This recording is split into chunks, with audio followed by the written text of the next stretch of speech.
morning, good morning. I'm driving very slowly, I've got nothing behind me.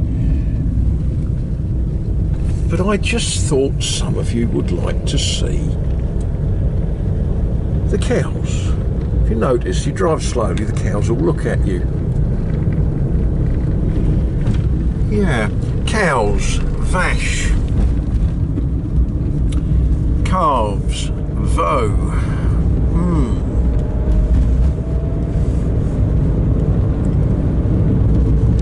Anyway, today, what is it? It's Tuesday, 28th of May, 2023. Poppies in the verges. Coquelicot.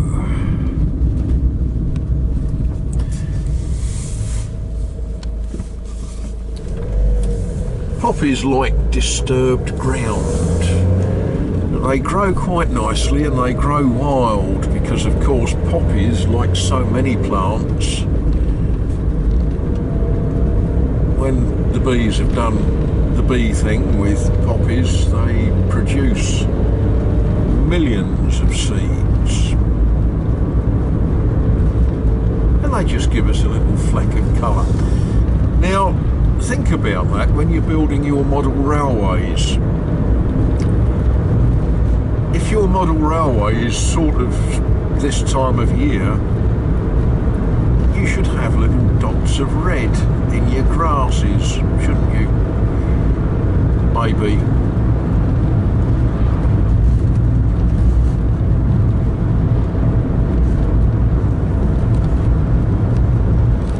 Just think, if I had a watch, I wouldn't need to drive down here to look at the church clock, would I? What do I need a watch for? I used to have one once.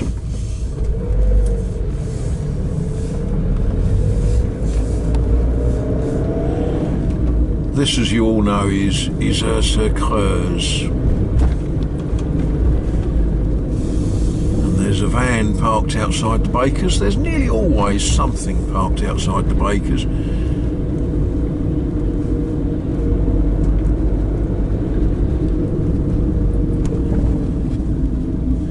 There's a hotel. Look at all the beautiful roses all over it.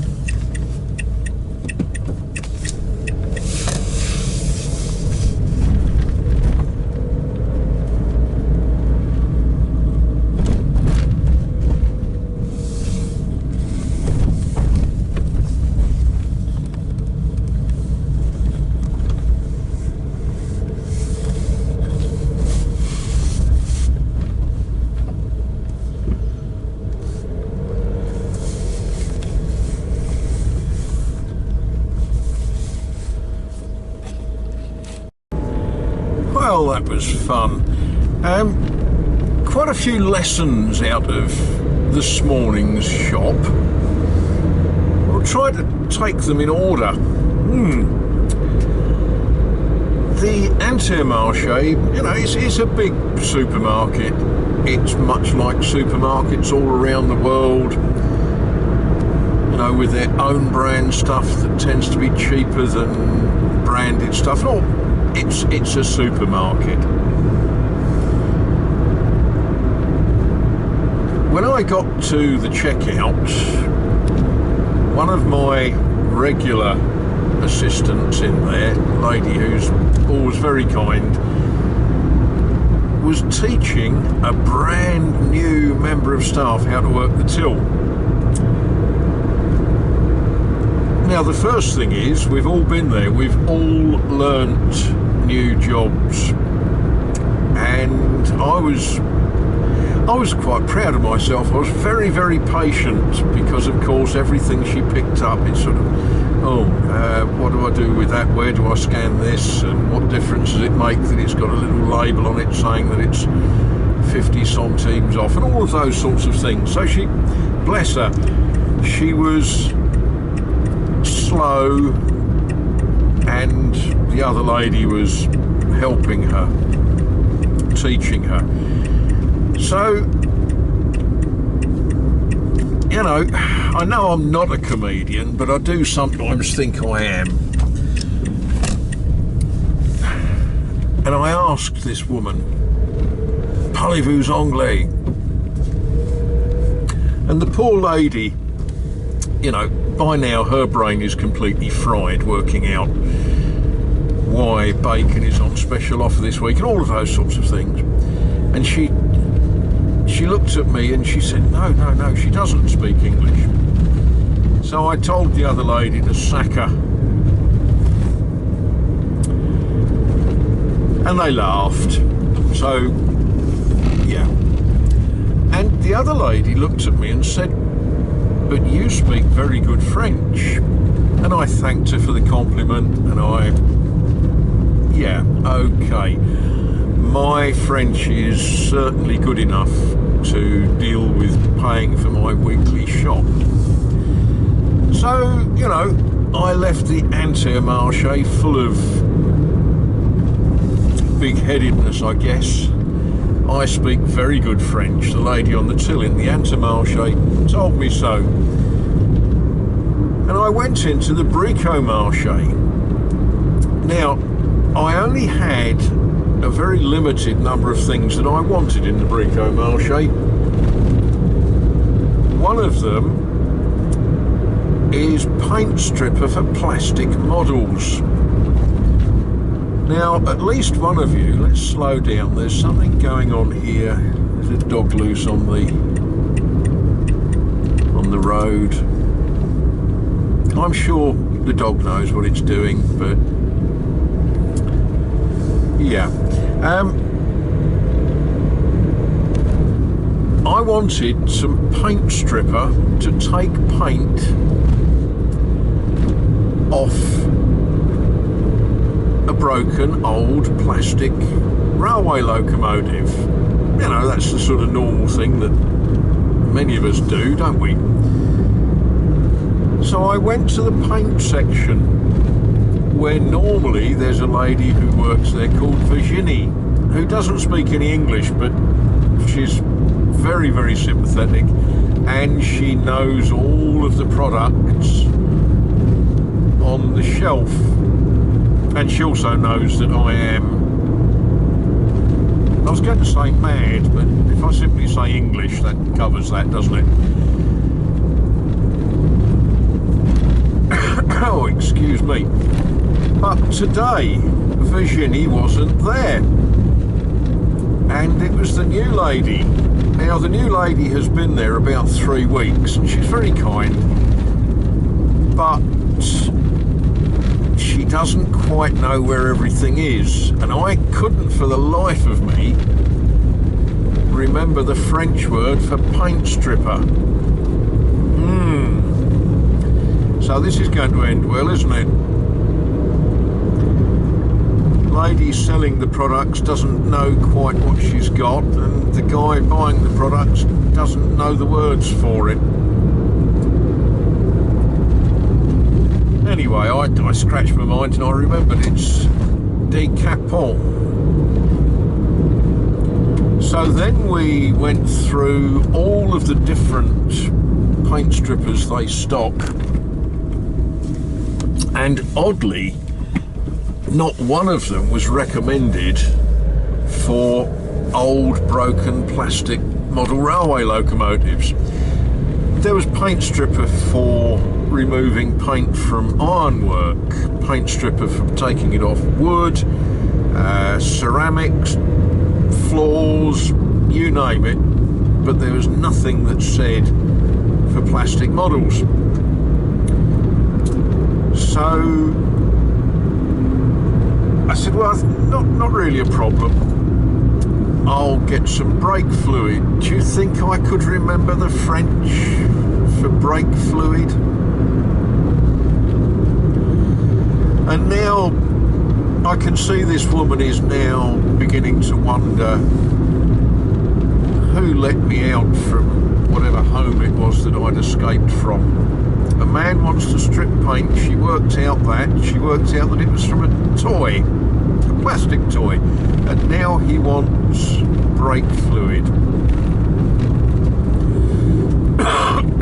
Oh, excuse me. Well,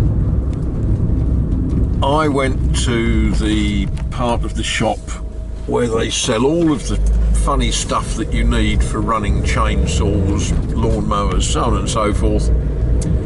And I picked up a bottle of brake fluid, and the bottle has got all of the warnings on it that suggest it probably is the right stuff for taking paint off things. We shall find out shortly.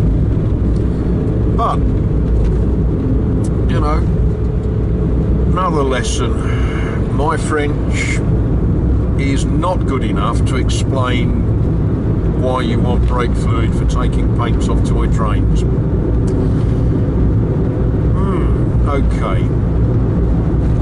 The other little problem that the shop had, Bricomarché this morning, the manager was running about tearing his hair out because some building work not connected to the shop had chopped a cable,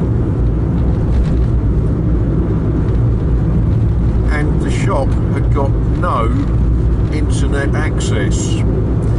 Now, there's a whole raft of people, probably all under 20, who have never lived without internet.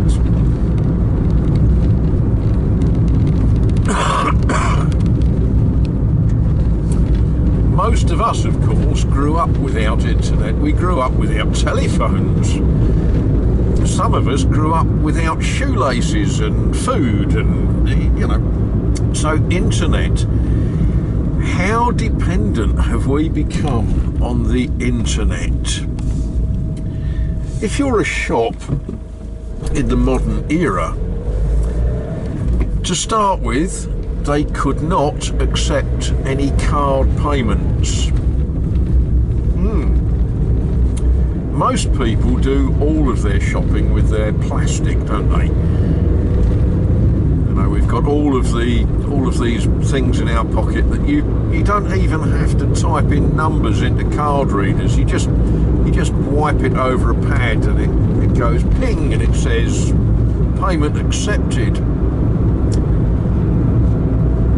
Or if you're buying something that's over the I can't think, what do we call that? Touchless?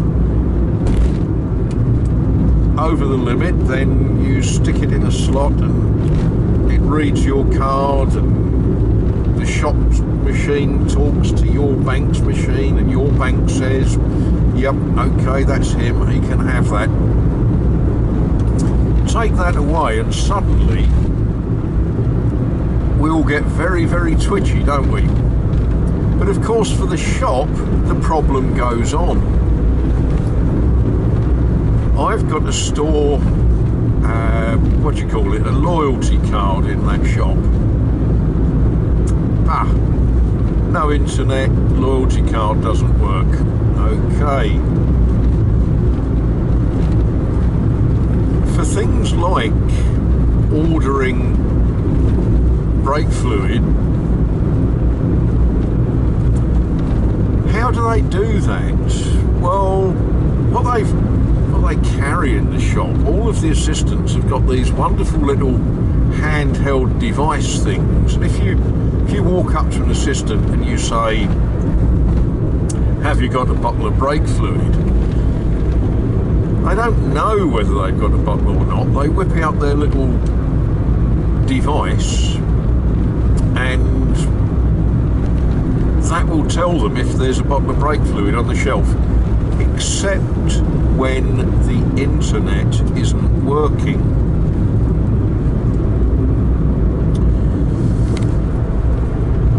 And, you know, when you go to the till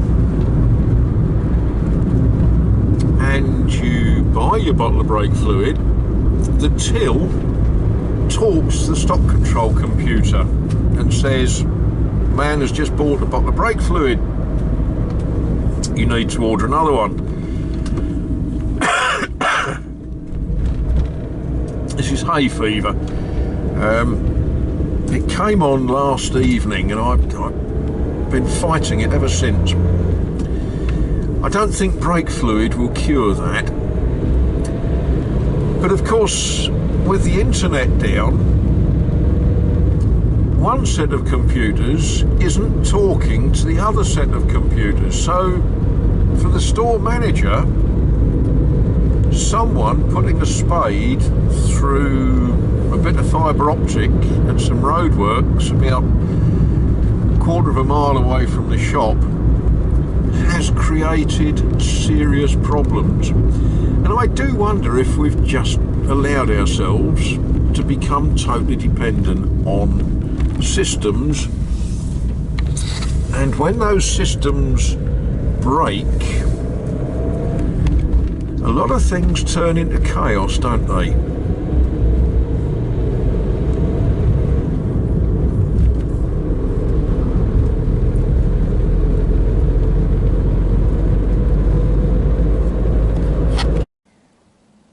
Now, some of you are going to wonder what I actually ended up buying.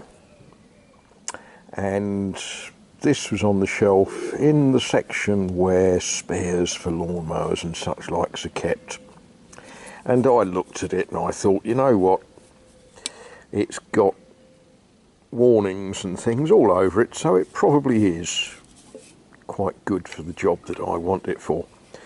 Now, of course, in law, the shop assistant cannot recommend that you use this for stripping paint on plastic toys. So I don't recommend it to you either. But I'm going to show you the results from a test piece. I've not done a full immersion yet. Yes, what I was nervous about is, you know, I don't know exactly what sort of plastic this body is, and to me, if a chemical will attack paint, it's always a little bit worrying that it might attack the plastic. But this wasn't the full immersion. I'll do a full immersion later, but as you can see, that's got the paint off. I'm quite pleased with the way that's worked. But what I need, because I was sort of looking around quickly, I didn't have something that could take the whole body and immerse it, but I've managed to find a vessel, and you know, what is it? Is it a vase or something? I don't know what sort of vessel. It's actually got a measure on it. Says it will hold a pint. Yeah, never used one, no idea. Anyway, I'm going to fill that with brake fluid and drop the locomotive body in this and see if we can get some progress while I get on with other things.